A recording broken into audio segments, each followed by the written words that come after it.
we're Mix and Courtney, and this is our van DeeDee. She's a 2012 Mercedes Sprinter, long wheelbase, and she's bright orange, as you can see.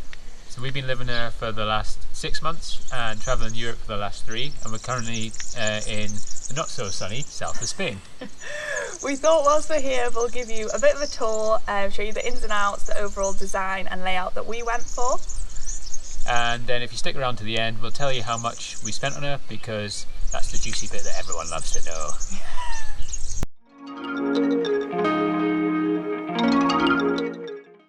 Welcome to our entrance vestibule, as we like to call it. This is our storage area as you come in through the side door of the van, which basically becomes our dumping ground. Kick off your shoes. We've got shoe storage here for about 2 to 3 pairs of shoes and a shovel. We've got mats here that we can pop outside so that we're not always bringing in dirt and sand and things into the van. We also have a thermal curtain here that we can close off the space so that if there's people outside in the front, then they're not always looking in when we're chilling in the back. It's also really good for keeping it cool in here when it's hot outside, or keeping the heat in when it's cold outside. We have storage in between the 2 seats, so we decided to change out our 2 seats for in the front to a single swivel seat, which we actually never use. So everyone else seems to love their swivel seat, but we never use ours really. But yeah, we have storage in the middle, and that just basically gives us a little bit of extra space to store things that we use on a day or weekly basis, so things like hose, toilet fluid, all that kind of stuff. We also then have storage behind the driver's seat, so we've got coats behind there, camping chairs, an extra piece of table that helps when we make the bed, and also our paddles for our new exciting paddle boards, even though we have never been paddleboarding before.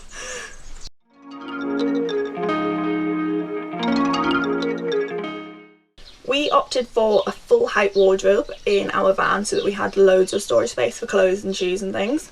We don't have that many, but I would say that I probably do have slightly more hanging space than James in here. He does take up a lot more of the shelf space though, so I think we even out in that respect. But yeah, we wanted to make sure that we didn't look like napkins all the time. We had a decent amount of hanging space here. And we also keep things like our table in here for when we're sitting outside. Somewhere to put your wine is very important. And then we also have a drying rack that we just got from IKEA that we can put outside and let our like laundry air out basically when we're in a beautiful spot. And then there's space for shoes and things at the bottom. Everything just kind of get dumped in there.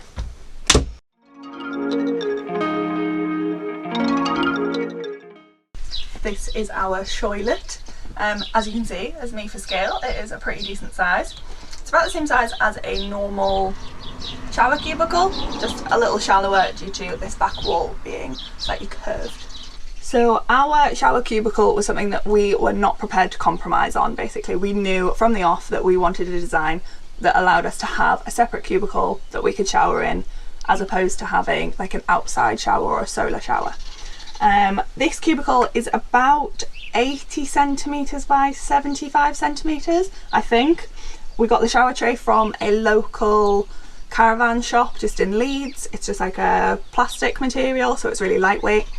And then we opted for like a bit of an unusual design on the wall. So instead of having plain white hygiene board, we used a company called Wet Wall Works, and they're basically like tongue and groove cladding for bathrooms.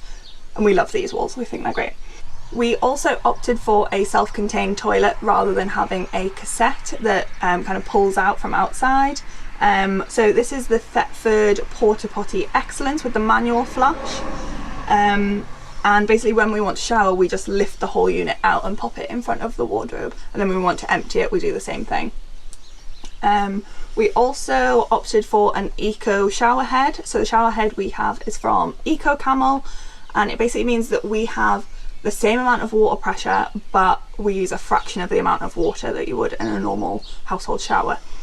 And with that, we've gone for a really long shower hose. So I think it's about 3 meters long, which sounds crazy, but the reason is we can lift the shower head out and basically put it out of the side door, so we can shower outside if we want to, or we can use it to, you know, wash off sandy feet if we've been on the beach.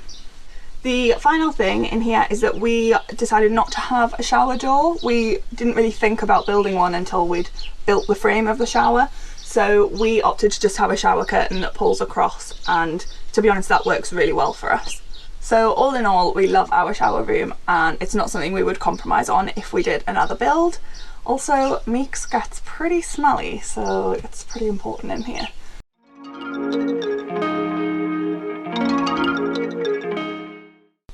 Welcome to our kitchen, my favourite part of the van. As a professional chef that I am, I really didn't want to compromise on the amount of worktop space that we have. So as you can see, we have a huge unit on this side, which I think is like 1.25 meters long, 1.5 meters. These are from IKEA. They're about just under 4 centimeters thick, I think. So they're pretty heavy. I think the two that we have, I think, are around 25 kilograms on them. It's pretty heavy for a van. But as you'll also see, we do not have a plumbed in like gas cooktop in here. And the reason for that is because we wanted to keep the space as it is, and then also we wanted to be able to have a portable cooktop that we could use if we want to sit outside and cook stuff. Which we keep in this huge drawer. So in this side we've also got 2 big cupboards underneath here. One has like pots and pans and things in, the other one has like random stuff like a toolbox and like dry food, Tupperwares, random bits and bobs. We have our cutlery drawer here, coasters, tea towels, and then underneath we have our isotherm 65 litre fridge. And for us, I would say this is the perfect size. So we can fit like a full week's food shop in here with a little bit of clever Jenga. Definitely wouldn't go smaller than this. If I was going to recommend anything to people, get a big fridge, because the less often you have to find services and go to a shop, it's just a godsend. The one downside to having a smaller than normal house fridge is that once you've got a full week's food shop in there, you can really only fit like 2 beers in there at a time. And yeah, Meeks was not very happy about that. So over on this side we have another kitchen unit. So I think this one is about 1 meter long, and we have a huge sink in here. This is another thing we actually struggled to find. Like normal lightweight camper van sinks are like itty bitty, like you can't get anything in them, and we were really lucky. So we found this, I think it's an old Thetford that we found on eBay. So yeah, we're really happy with this, and it matches our taps beautifully. So again, I think we got these on eBay. One of these is just like a normal tap, and then this one has a drinking water filter on it as well, so we can drink water straight from our fresh water tank. And this one is a mini me of this one. We bought them from separate sellers, but you know, they're like twins. Up here above this kitchen unit we have storage for all of our crockery and bamboo plates, bowls, cups and things like that. We have ginormous ceramic mugs because we are British and we do love a good cup of tea, and we just found that enamel mugs were like 1 sip, which is just not enough. So we are risking it with the ceramic, but so far we've only had 1 chip. I think it's pretty good for 6 months down the line. On this one, this is kind of empty. We need to go food shopping, but this usually stores all of our like naughty food, so snacks, crisps, bread, all that kind of stuff. Over here above the sink we have storage for like spices, tea bags, toothpaste, toothbrushes sitting here, and washing up liquid and all that kind of stuff that we use every day. And then moving down we have 2 cupboards underneath this unit. One of them has 3 shelves and it's full of like our pantry stuff, so tins and pasta and all of that kind of dried goods. And underneath here is all of our, very messy, we have our bins, recycling and normal bin, and then all of our plumbing is under here as well, which we'll talk you through in a little while.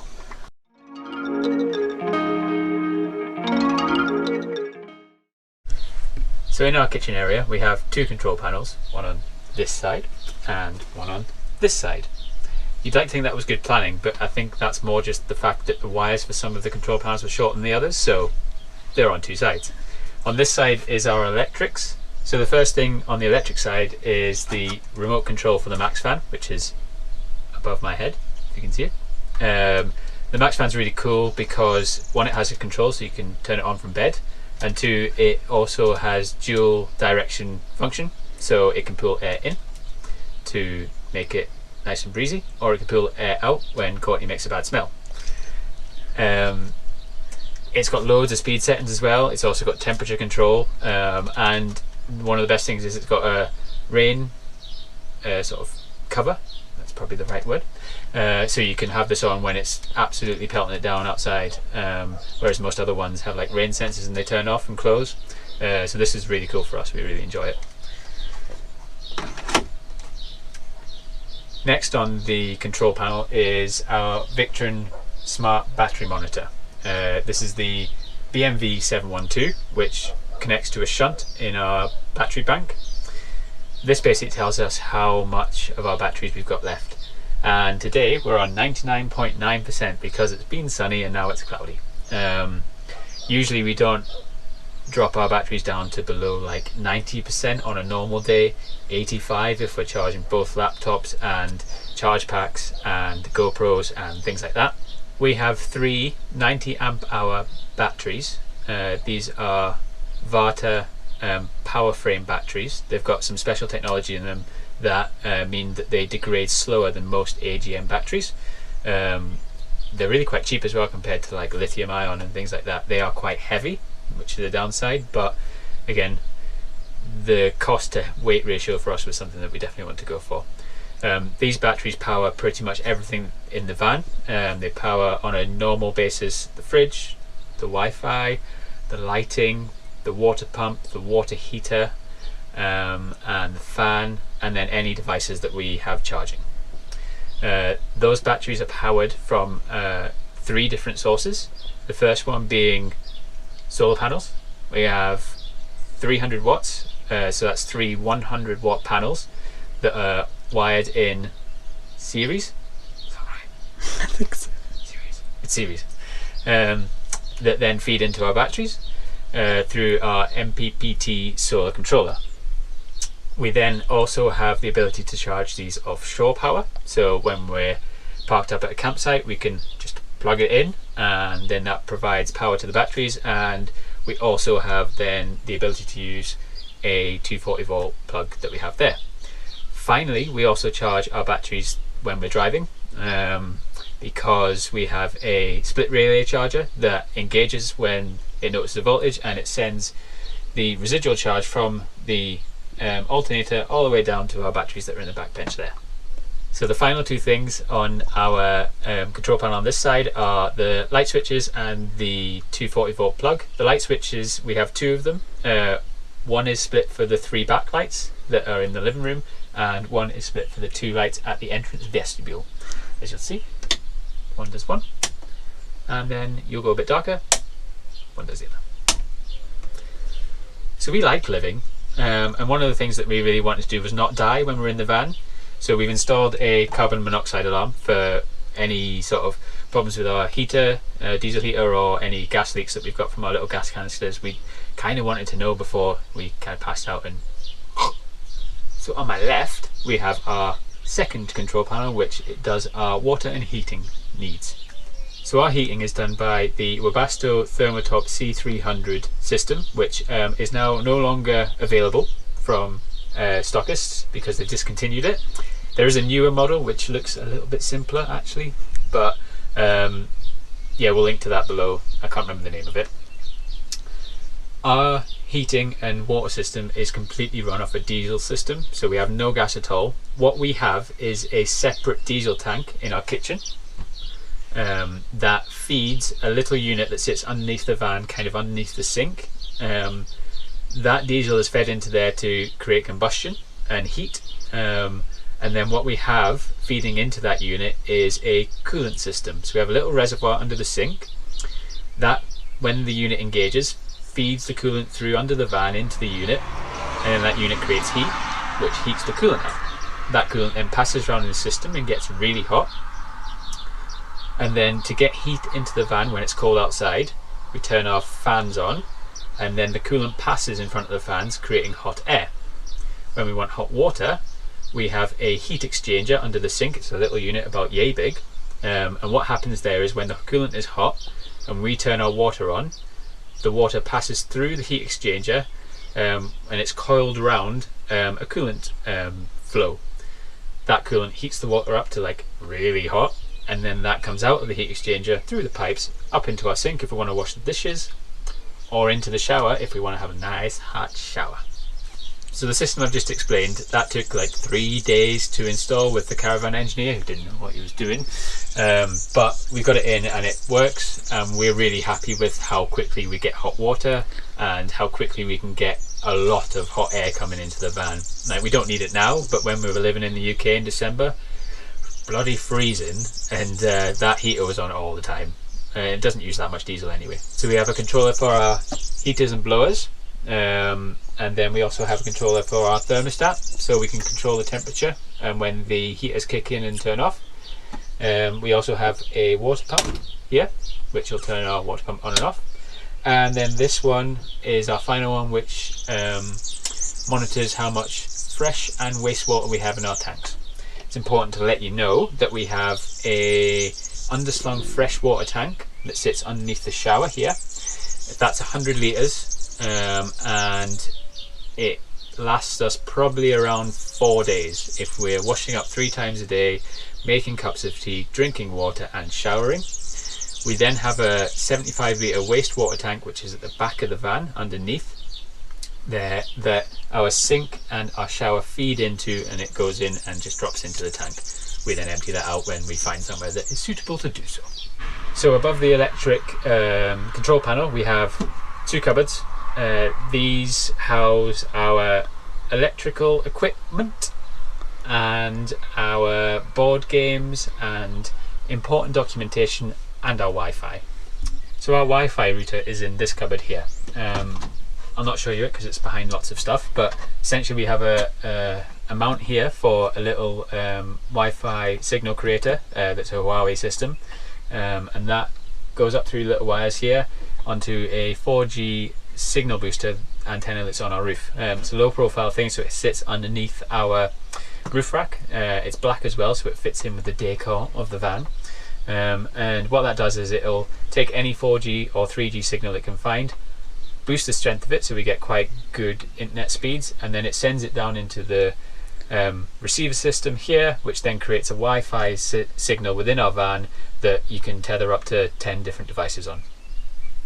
It's boss.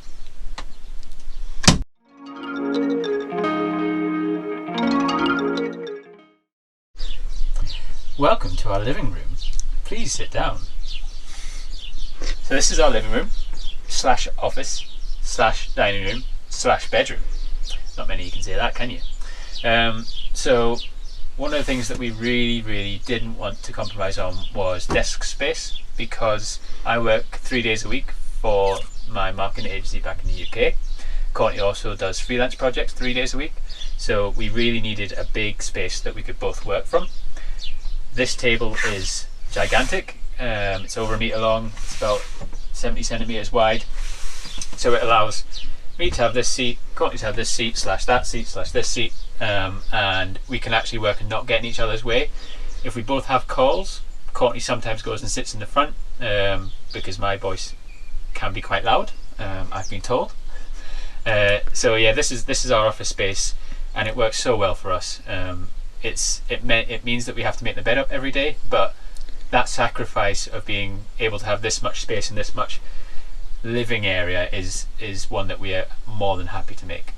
So for those of you that are interested in the dimensions of our living slash dining slash office slash sleeping area, the length is just over 2 meters, so 2 meters 10, and the width is about 1 meter 70, which is bigger than a queen size bed, which means that Courtney can be all over that side and me all over this side, and we don't actually have to touch each other, which is lovely sometimes when she smells.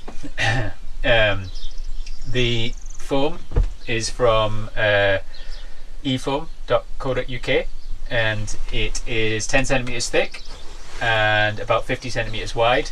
These are all one big cushion, same on the other side and at the back here as well.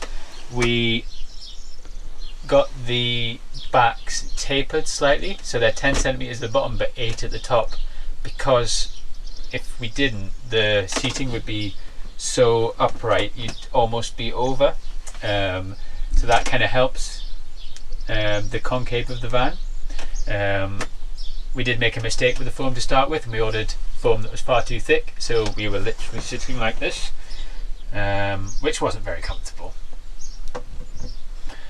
So our table, as I mentioned earlier, is really big. It's also on what's called a lagoon table leg, which is just underneath to the left here.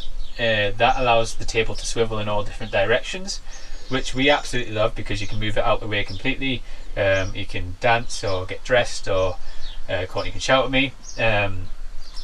But the one thing about it is that the fixing that we put it on isn't really thick enough wood for it to have a sturdy support, so it kind of leans to one side, which is why we've bought this extra table leg.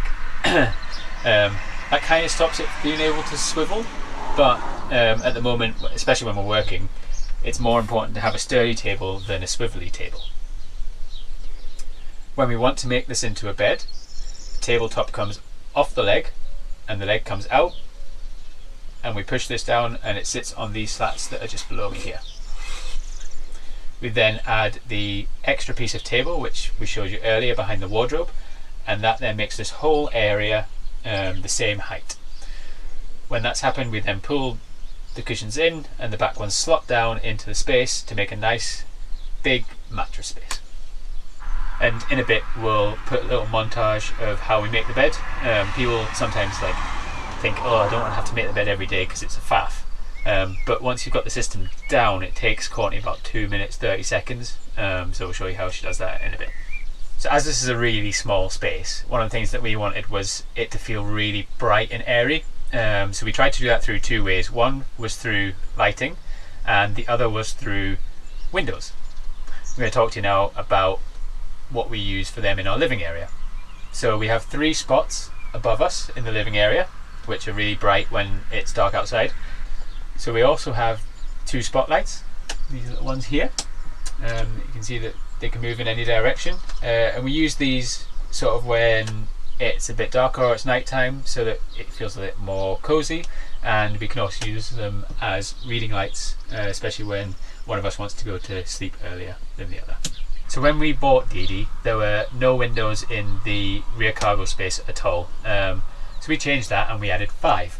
We added 1 in the sliding door, 2 in the kitchen, and 2 in the living room. This makes it super bright in here. As you can tell, today it's quite cloudy, but there's so much light coming in through these windows. One of the other things that it does is it can make it either really hot or really cold, depending on whether it's really hot or really cold outside, because they let in or out loads of heat. So what we decided to do to combat that was get some custom blinds from Blinds to Go. These have thermal properties, so they stop hot or cold air coming in or hot or cold air going out, and they just work on a little concertina just like this, and they block out pretty much all the light apart from a little slit down the side, but we genuinely don't notice it at all really. So the windows and the blinds are actually some of the most favourite thing on the van. They let in so much light, and they're also privacy tinted, so no one can really look in unless they're properly peering in, window twitchers. And the blinds keep heat in so well.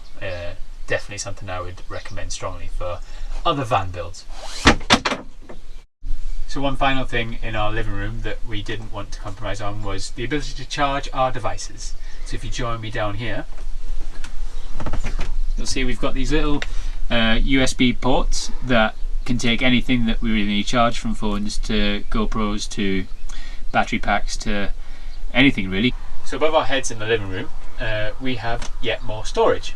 Storage is something that you absolutely must 100% need in a van, because it's a tiny space and you need to make use of every space. So what we've done is we've put full length cupboards above our heads, and in here we have our laundry cupboard, because we didn't actually think about where we were going to put our dirty laundry, so it's in here.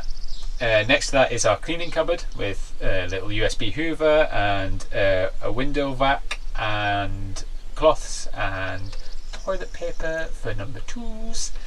And then on the other side are leisure wear and cycling wear cupboards. So the first one is mine, which is really unorganised, so I'm not going to show you. And the second is Courtney's, and it's full to the brim of leisure wear because that is what Courtney loves to wear.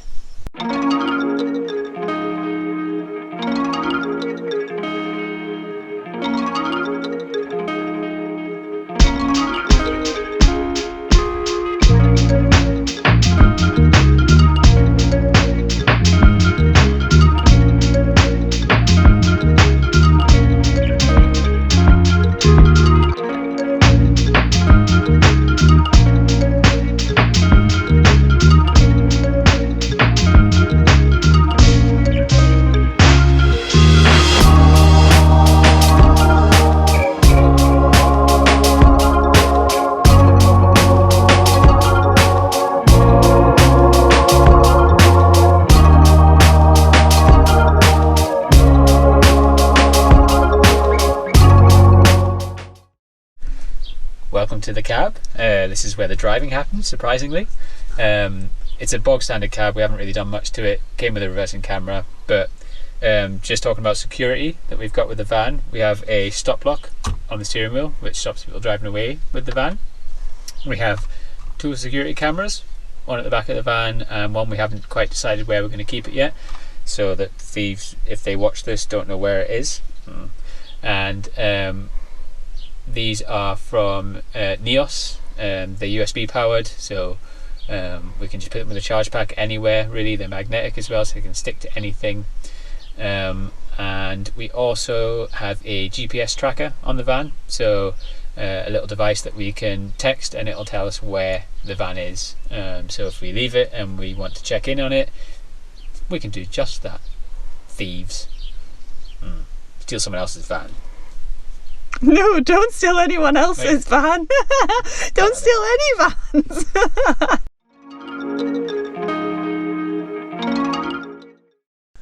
So at the back of the van, we retrospectively decided to build a garage area, what we refer to as the garage area. One downside, I suppose, to not having a fixed bed is that, like, when you have a fixed bed, you have loads of storage space underneath. We obviously do have the benches, which we have loads of stuff in, but we didn't have a way of accessing all of that storage from the back. So if we want to get in the bench, we have to lift all the cushions off, all the scatter cushions, and mess everything up. So we decided to cut this little garage space.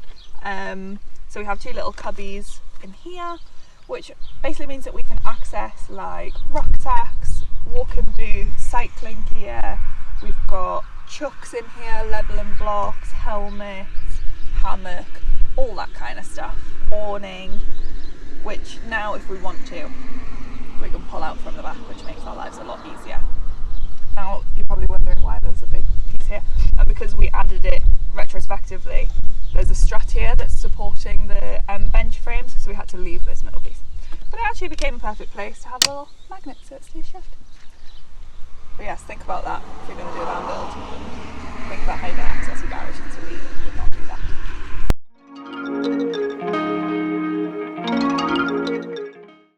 Here we are outside the van, and we just wanted to show you kind of what the windows look like from the outside, because we think they look really slick. So we got them from Van Pimps, which is a UK company, and basically they make windows that are specifically designed for these panels within a Sprinter van, so they match like the curvature of the van and they're totally flush, which I think gives it a really nice finish. And obviously on this side we have 3, so looks pretty cool, we think. And then on the other side we obviously have 2. We were going to put one where the shower cubicle was, just so that it matched, but we didn't really feel like spending an extra £150–200 just for the look and feel of it. At the back end of the van here we have our electric hookup point. It's a little cobwebby because we barely use it, to be honest. We thought we were going to end up being on campsites like once a week or once every couple of weeks, but the reality is that our electric setup and the solar charges our batteries like perfectly, so we only go to a campsite if we want the luxury basically of being able to have hot showers and yeah, like the security of it if we're in a city. So this actually doesn't get used as often as we thought. So So down here on the driver's side we have the inlet for our fresh water, not to be confused with grey water because I have accidentally emptied all of the fresh water in the past. James was not very happy about that.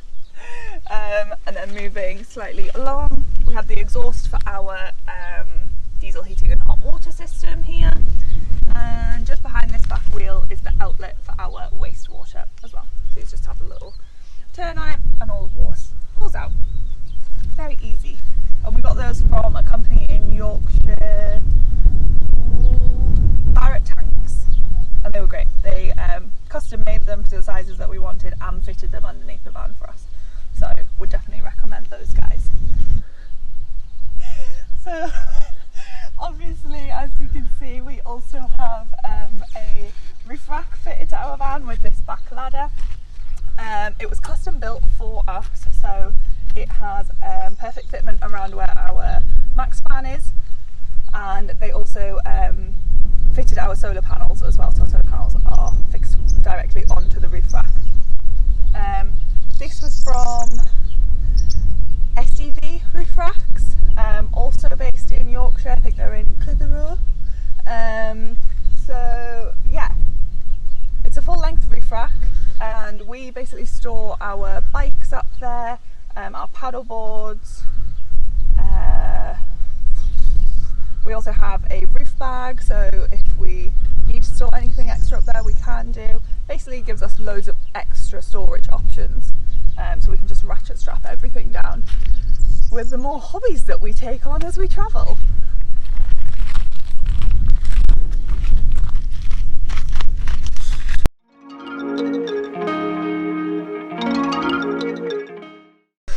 So we know you are wondering, well, maybe you're not wondering. If you're still watching. If you're still watching, you might be wondering how much it actually cost us to convert this from an orange metal shell into this beautiful home on wheels. She's a beautiful lady, isn't she? She is beautiful.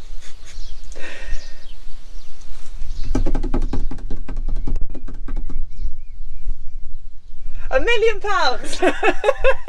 1 million squillion trillion pounds. No, it was, well, DeeDee herself cost around £7,000, we think. So she was about 6.5 on her own, but she needed a little bit of TLC, so she had a dent in the bonnet from a previous life, and a couple of the brackets under the bonnet needed a bit of like sealing and welding. And the door didn't close properly, did she? So we had that fixed as part of the sale fee. Yep. So the cost of all the renovation stuff that we spent on her outside of the van costs, and actually a breakdown and some other things like that, was around 13 to 15,000. We don't really know. Yeah, we logged costs up until about halfway through the build, and then got lazy. We got lazy, and there was a lot of miscellaneous Wix and B&Q receipts that we basically couldn't categorise into anything. It's like £100 at Wix. Was like, I don't know what that was for, but I mean, this is based on us starting as complete amateurs, bear that in mind. We had no tools to start with. We didn't have a workshop or anything, so we had to buy like a workbench and all those kind of things to even be able to start. And we got some tools stolen as well when our shed got broken into, so we had to replace them. So yeah, you can do it cheaper and still get this finish. And I think we would do it cheaper now if we were to do this again, because, you know, when you don't know what you're doing, you are going to buy too much material, you might buy the wrong thing and then you've got to replace it, all that kind of thing. You're going to break a lot of drill bits, so buy a lot more drill bits than what you need. But overall, that was about what we wanted to spend on her. Probably a little more, but we were expecting that cost. We were prepared to put in basically what was the equivalent of a house deposit, because this bit was going to become our first home that we owned together. Exactly. So yeah, so basically that's the cost. We did 99.9% of it ourselves, apart from the windows, because we had to get them resealed, and we got some help with the heating system. But we are complete novices. We couldn't wire a plug, we couldn't put up a shelf without arguing before we started this. So if we can do it, literally anyone could do this. So and we're really happy with it. Like, we love her. And people we say hope she you looks do. nice, so. We hope you like her too. If you do, then give it a thumbs up. Oh yeah, and all that jazz. And all that jazz. Subscribe and like, do the finger dance. And I'm gonna add as many links as possible in the description below of everything that we used in the build, or if I can't find the exact product, then similar products. And if I can't fit them all in the description, I'll add a link to a Google Sheet as well. So hopefully that'll be helpful if you are in the midst of a build. Peace out. See you next time. Bye, my wavy leg.